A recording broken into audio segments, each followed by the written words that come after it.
গাজা সিটির শেখ রাদওয়ান এলাকায় 5তলা বাড়ির জায়গায় এখন শুধু কংক্রিটের ভাঙা স্তূপ। সেই ধ্বংসস্তূপের ওপরেই রমজানের ইফতারে বসেছেন আহমেদ আবু নাজি ও তার পরিবার। কার্ডবোর্ড জ্বালিয়ে আগুন ধরিয়ে স্যুপ আর ত্রাণ সহায়তাকারীদের থেকে পাওয়া কিছু খাবার দিয়ে তাদের ইফতারের আয়োজন। যেখানে একসময় তাদের ছিল সাজানো ডাইনিং টেবিল, আজ সেখানে খোলা আকাশের নিচে ভাঙা ছাদের উপর বসে ভাগাভাগি করে খাচ্ছেন সবাই।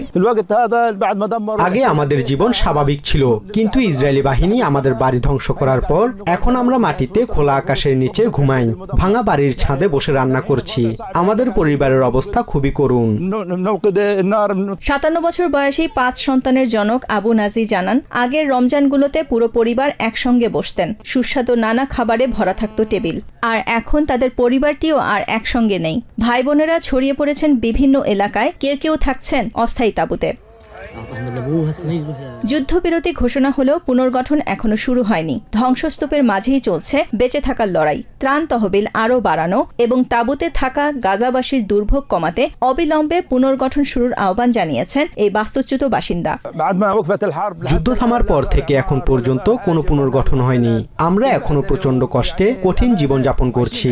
আমরা সারা বিশ্বের কাছে আহ্বান জানাই, পুনর্গঠন প্রক্রিয়া দ্রুত শুরু করুন, যেন আমরা অন্য আরব জাতির মতো স্বাভাবিকভাবেই বাঁচতে পারি। এদিকে জর্ডান ও ইন্দোনেশিয়ার সরকার প্রধান ইসরায়েল প্যালেস্টাইন সংঘাতে 2 রাষ্ট্রভিত্তিক সমাধানের প্রতি সমর্থন পুনর্ব্যক্ত করেছেন। বুধবার জর্ডানের বাদশাহ আবদুল্লাহর সঙ্গে রাজধানী আম্মানের বাসমান প্রাসাদে ইন্দোনেশিয়ার প্রেসিডেন্ট প্রাবো সুবিয়ান্তো বৈঠক করেন। সেখানে প্রাবো বলেন, গাজা যুদ্ধের অবসান ঘটাতে আমেরিকার প্রেসিডেন্ট ডোনাল্ড ট্রাম্পের পরিকল্পনায় তার দেশের সমর্থন রয়েছে।